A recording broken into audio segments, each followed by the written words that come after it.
a dar paso con nuestro segundo invitado en esta mañana, el señor Andrés Astacio, superintendente de electricidad y presidente del Consejo Administrativo de la Superintendencia. Bienvenido. Muy buenos días, Laura. Buenos días, don Percio. Muchas gracias por la invitación. ¿Cómo se siente? ¿Todo bien? Muy bien, gracias a Dios. Antes de venir al aire estábamos haciendo el programa bueno, el que no sale. Eso es así. El programa en off. Pero pienso que podemos conversar con usted sobre un tema tan vital como el tema de la energía y ver cuál es la situación que tenemos. Hemos tenido muchos apagones en estos tiempos. Se retomó mucho el colapso de Cuba, del sistema energético cubano, que también se hizo visible a nivel internacional. Pasar revista en cuál es nuestra situación actual y qué cosas tenemos que hacer que tal vez no estamos haciendo, o qué cosas estamos haciendo que nos pueda dar un futuro en lo inmediato más o menos provisorio. Bueno, mira, don Percio, lo que hemos tenido en los últimos días, en los últimos, digamos, 2 meses, más o menos es el efecto estacional. O sea, lo hemos hablado varias veces. El verano es una época para el sector eléctrico similar a una sequía en el sector agua. ¿Por qué? Porque tenemos los consumos más altos del año y lamentablemente nosotros estamos metidos en un proceso de renovación del parque eléctrico nacional, ya en todo el sentido de la palabra, pero las infraestructuras eléctricas toman tiempo.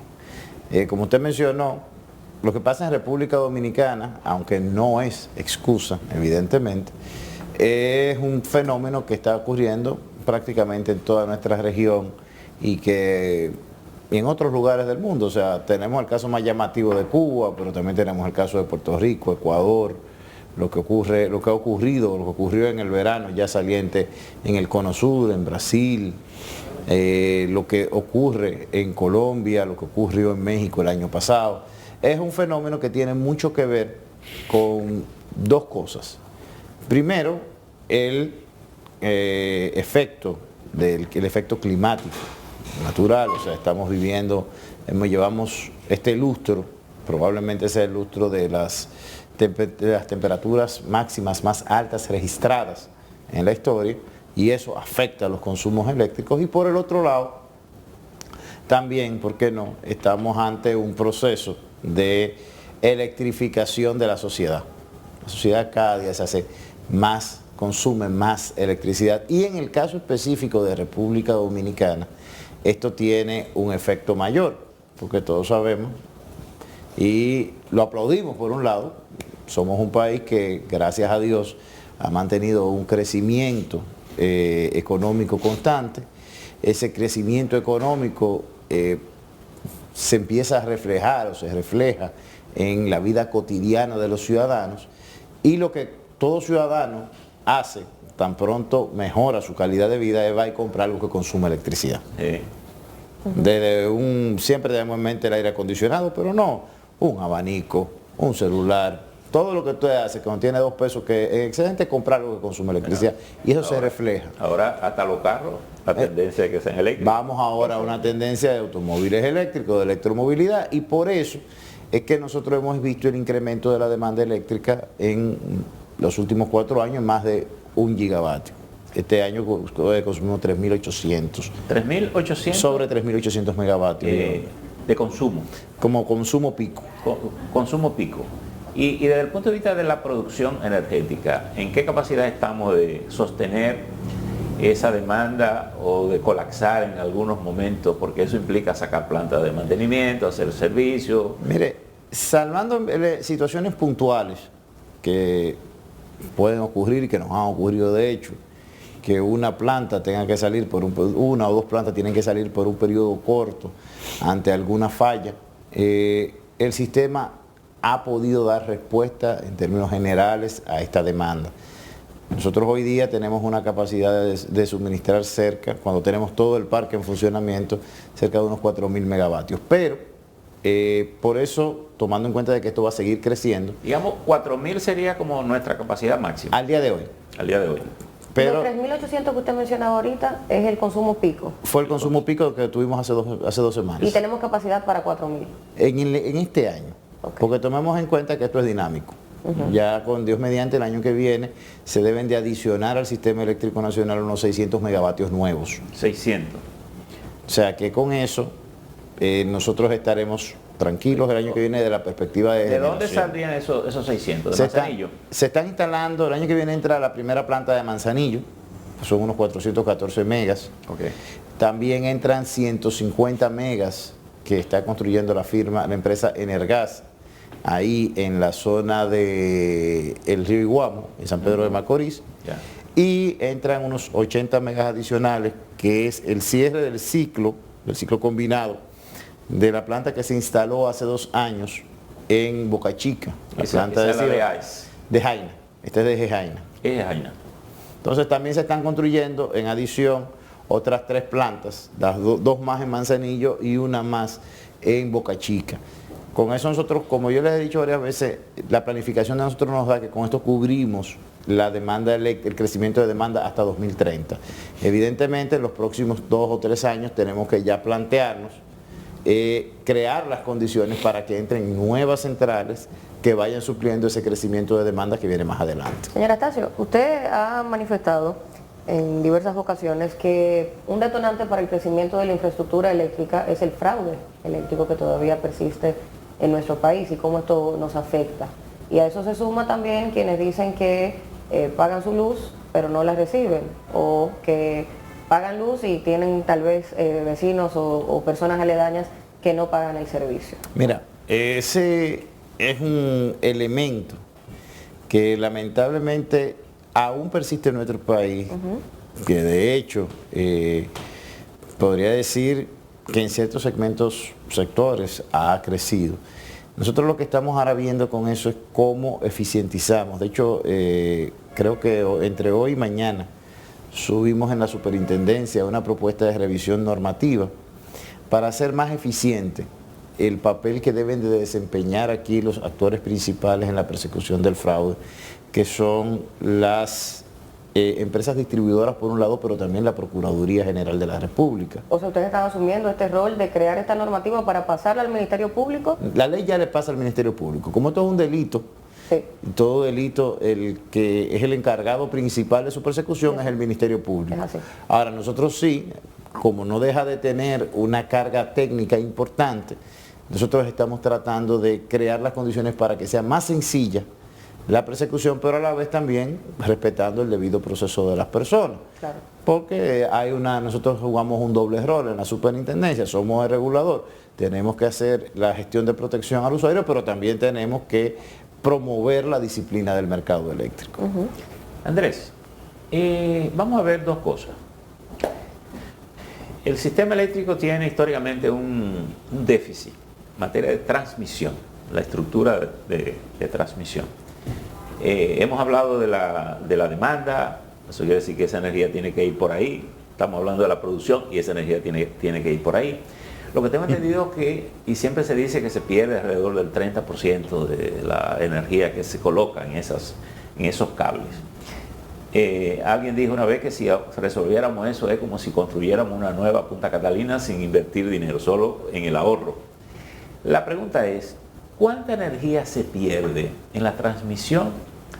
Y si te tiene el dato, ¿cuánta se pierde de la gente que la consume y no la paga? Mire, vamos a ponerlo así. Desde el punto de vista técnico, el sistema eléctrico dominicano es un sistema, mejor dicho, cualquier sistema eléctrico en el Caribe, es un sistema que técnicamente va a tener pérdidas relativamente altas por los efectos ambientales naturales. Cuando digo relativamente altas, estamos hablando que las pérdidas técnicas en República Dominicana tienen que rondar entre un 4, un 6, un 7%. Eso es lo que se pierde por el efecto de los cables. En las pérdidas comerciales es restante. Eso, si hablamos de un cercano a un 30 y tantos, estamos hablando de que el 70% son pérdidas comerciales. Entonces, si pérdidas comerciales llaman ustedes, gente que la consume y no la paga. Gente que la consume y no la paga, pero también hay que entender, porque son varias cosas. Y por eso es que tal vez hay que saber aquilatar el peso de cada cosa. Hay gente que la consume y no la paga, que están violando sus obligaciones y que es interesante saberlo. Si bien le causan un perjuicio a la empresa distribuidora, realmente no es a la empresa distribuidora que le están causando el perjuicio, porque al final las empresas distribuidoras son empresas estatales. Entonces nos están causando un perjuicio a todos, incluyéndose a ellos mismos. Es el presupuesto nacional que tiene que subsidiar. Esa es una triste realidad. O sea, y eso es lo pernicioso que tiene el fraude eléctrico. Porque no es que no podemos permitirlo, porque le estamos causando daño a todos. Ahora, por el otro lado, está el tema de también las inversiones en distribución que tenemos que hacer, que es una materia que desde el gobierno estamos asumiendo y que es la forma de garantizar el servicio, pero también de regularizar la gestión comercial. Siempre se habla del pacto eléctrico, de las obligaciones que tiene el gobierno de cara al pacto eléctrico. La oposición es muy activa con eso. Pero hay un detalle que siempre obviamos. El pacto eléctrico establece que debemos de invertir al menos 10.000 millones de pesos en redes eléctricas anualmente. Y no se está haciendo. Bueno, ahora el gobierno sí, en los primeros 3 años de esta administración, tuvimos circunstancias que nos lo impedían. O sea, sabemos cómo encontramos la situación que teníamos, la situación sanitaria que teníamos, pero desde el año pasado sí se han empezado a hacer inversiones importantes. Por ejemplo, ya este año, en este verano, hemos repotenciado más de 20 subestaciones y el plan es que para el año que viene tendremos repotenciadas más de 50. Esto nos va a ayudar, evidentemente, a que esos cortes que hemos tenido en este verano, producto de sobrecargas en circuitos, se vean amainados el año que viene y demos una mejor calidad del servicio. Pero también está un plan importante de expansión de redes que permitirá la colocación y regularización comercial de los usuarios. Todo esto nosotros lo estamos llevando en conjunto, les llevan las distribuidoras, evidentemente, su parte de su gestión comercial, y nosotros lo supervisamos a través de los planes de calidad de servicio que la ley manda y que están establecidos con un umbral temporal de 5 años. Pero efectivamente, antes de esta expansión de redes, vamos trabajando en el deterioro que hay actualmente en las redes, que también provoca el tema de los apagones. Sí, bueno, cuando yo te digo expansión, me refiero a actualización, cubrir crecimientos, porque también nosotros en República Dominicana lidiamos con situaciones que son de hecho, señores, y es que las grandes ciudades, por ejemplo, crecen y a veces carecemos de planificación. O sea, eso, no sé si ustedes... A veces. Déjenme ser polite. Para ser polite. Usted está en el mundo diplomático. Entonces ustedes ven, por ejemplo, que un sector que hoy... Bueno, yo pongo siempre ejemplo porque me sorprendió bastante hace unos meses, la avenida ecológica, que recientemente se llegó. Ese otro mundo ahí ya. Sí, a mí me metieron por ahí y todo esto. Oiga, eso llegó hace 3 años, la ciudad de Santo Domingo Este acababa en la avenida Hípica. Bueno, se extiende la avenida ecológica hasta la Juan Pablo II. Y de buenas a primeras, en menos de 4 meses, 5 meses, ya esa zona está poblada. No podemos decir realmente urbanizada porque tal vez no cumpla con todas las rigurosidades. Un montón de gente vive y actividades comerciales ahí. Sí, y son personas que requieren el servicio eléctrico. Yeah. Entonces tenemos que llevárselo en condiciones de calidad y eso es parte de esa expansión. Ahora, ingeniero, doctor, a mí me ha llamado siempre la atención. ¿Cómo es que no hemos tenido la capacidad, históricamente, de juntar el cobro de servicios básicos que se brindan desde el Estado? De servicios públicos. Energía, basura, y el otro es el agua. El agua. ¿Por qué no hemos podido estructurar un cobro colectivo, o bien porque lo haga el Estado, o bien porque lo asocie el Estado? Por ejemplo, nadie tiene un teléfono sin pagar, y todo el mundo tiene teléfono. Y pudiéramos hacer a lo mejor acuerdos con las telefónicas que tienen la estructura y pagar un peaje por ese cobro, pero tener el flujo de recursos para mejorar, porque tenemos el círculo vicioso, necesitamos dinero pero no lo tenemos, y el otro tema es que tenemos con el subsidio también un círculo vicioso, porque si yo estoy en una EBS y el gobierno me da un subsidio, tal vez yo no quiero estar bregando en el barrio con una gente que está conectada a un cable, que hay que ponerle, que no hay un contador.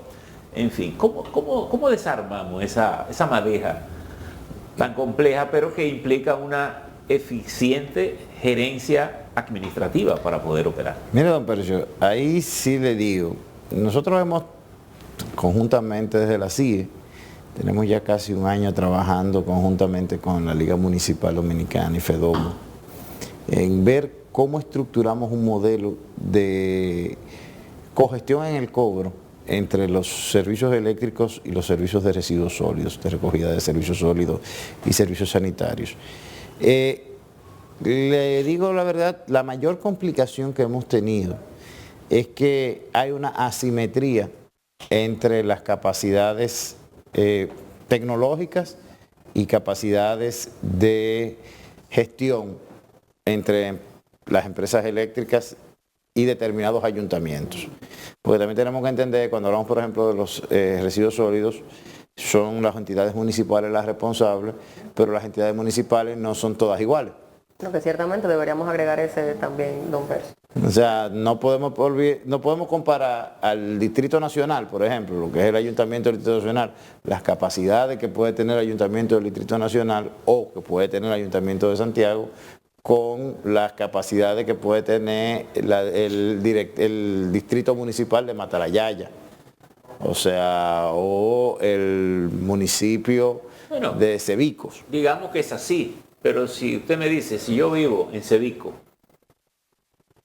y yo vivo, existe, se supone que yo consumo energía, tiro basura, consumo agua, es otro servicio yo lo estoy demandando. Es simplemente la instancia que está cobrando, solo me tiene que identificar y establecer qué tarifa pago yo en Cebico, porque tal vez viviendo en Cebico no pago la misma tarifa que si yo vivo en el Distrito Nacional. No, incluso en el Distrito Nacional hay zonas donde ustedes no pagan. Le permitiría darle a Cebico una capacidad de recursos que no tiene, porque no tiene la capacidad de gestionarlo. Entonces, no, de hecho, eso es lo que estamos tratando de lograr en este trabajo conjunto que estamos haciendo. Pero tenemos que ir tomando, le digo, tenemos más o menos un año trabajándolo, pero tenemos que tomar en cuenta todas esas singularidades. O sea, porque no es tan sencillo como emitir una resolución, a partir de hoy se cobran conjuntamente. ¿Por qué? Cobramos, ¿quién lo cobra? ¿Dónde va el dinero? ¿Cómo te lo repago? ¿A qué cuenta lo colocamos? ¿Cómo cada quien emite la factura? ¿Cuál es el ciclo? ¿Cómo combinamos los ciclos comerciales, los ciclos de facturación? Hay que ponerse de acuerdo y hacer un ciclo. Si es del primero al 31 que se factura, el primero al 31 todo el mundo paga los servicios.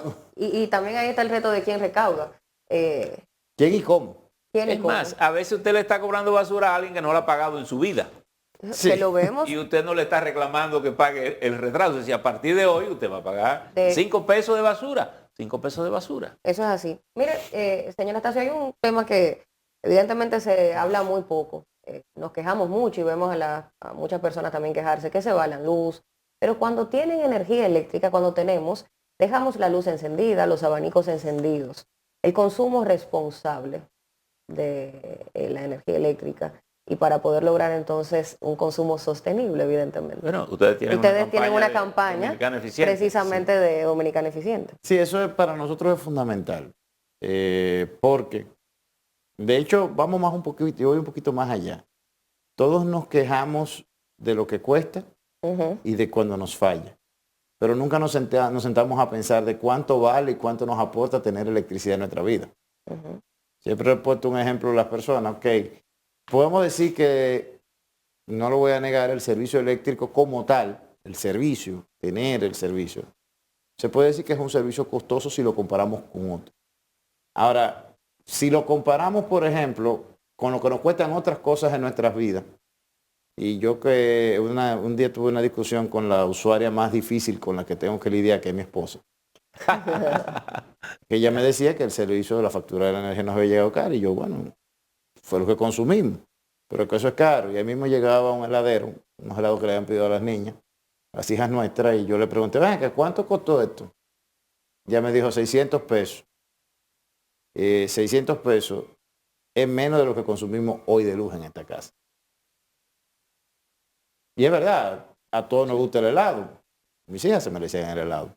Pero En ese momento pagábamos 400, 500 pesos por día. Si se quedáramos la medida de la factura, tener electricidad nos aporta mucho más que eso. Sí, el tema es que la electricidad es un servicio público, que evidentemente... Es un servicio público, pero que sea un servicio público lo que dice es que todos tenemos derecho a tenerlo, pero también nos da el deber a todos de pagarlo. Una cosa final. Y de usarlo de forma responsable. Una cosa final, doctor. El país ha logrado diversificar mucho su fuente energética. El gas, petróleo, energía hídrica, eólica, en fin. ¿Cómo está equilibrado nuestro sistema? Mira, don Precio, nosotros hemos evolucionado. ¿Y qué es lo que el gobierno quiere priorizar? Bueno, la política energética, le empiezo por el final, la política energética del gobierno en el largo plazo, que la definió el presidente de la República, es, bueno, República Dominicana debe caminar hacia un futuro de energía verde. Y más que nada, aparte de los impactos ambientales que tiene, evidentemente, porque la energía más económica en el largo plazo es la que se produce con el recurso que tú tienes dentro. Entiéndase, sol. Aquí lo que tenemos es sol y un poquito de viento, agua y alguito de agua. Okay. Porque nosotros tenemos que entender nuestra condición de que somos una isla, aunque tenemos una mentalidad continental. Por el otro lado, nosotros también asumimos, esto no es un objetivo que se va a conseguir de un día para otro. Entonces hay que definir un tránsito. Entonces en ese tránsito se definió que el gas natural iba a ser el combustible que en principio vamos a utilizar. Entonces, sobre esa premisa ya hemos impactado la matriz eléctrica. Vamos poniendo un ejemplo, la matriz hace 15 años, 20 años en República Dominicana era 90% derivados de petróleo, 10, 15% derivados de otros combustibles. Hoy por hoy nosotros tenemos una matriz diversificada en la cual el gas natural aporta cerca del 40%, eso crecerá en los próximos años hasta cerca de un 60%. El carbón mineral aporta en este año, va a aportar cerca de un 28-30%. Los derivados de petróleo que van ya en disminución aportarán menos de un 20%. La generación hidroeléctrica aportará cerca de un 10%. Y la generación renovable ya de fuentes alternativas, este año deberemos llegar a un 12%. Eso más o menos ya tenemos un mix diversificado. ¿Hacia dónde vamos? Bueno, en los próximos años, la próxima década, probablemente tengamos gas natural en más de un 60%, generación renovable en más de un 20-25% y carbón aportará cerca de un 20%. ¿Por qué el carbón va disminuyendo su participación? Porque no tenemos planes de integrar nuevas centrales de carbón y evidentemente la demanda va creciendo y va disminuyendo su participación. En la media va disminuyendo. Doctor, siempre grato. Para mí siempre un placer. Es muy amable. Muchísimas gracias por acompañarnos. Ahí estuvimos conversando con el superintendente de electricidad, presidente del Consejo Administrativo de la Superintendencia, el señor Andrés Astacio. A ustedes las gracias por acompañarnos. Mañana les esperamos aquí, a la misma hora y por el mismo canal. Que tengan feliz resto del viernes y bueno, a seguir con estas lluvias, a ver cómo nos tratan. Y vamos a hacer el llamado, don Percy, a propósito que iniciábamos el programa con esto, a que vamos a manejar en los vehículos de manera más responsable y tal vez eso nos permita tener menos tapones. Así es, que Dios te oiga. Feliz día.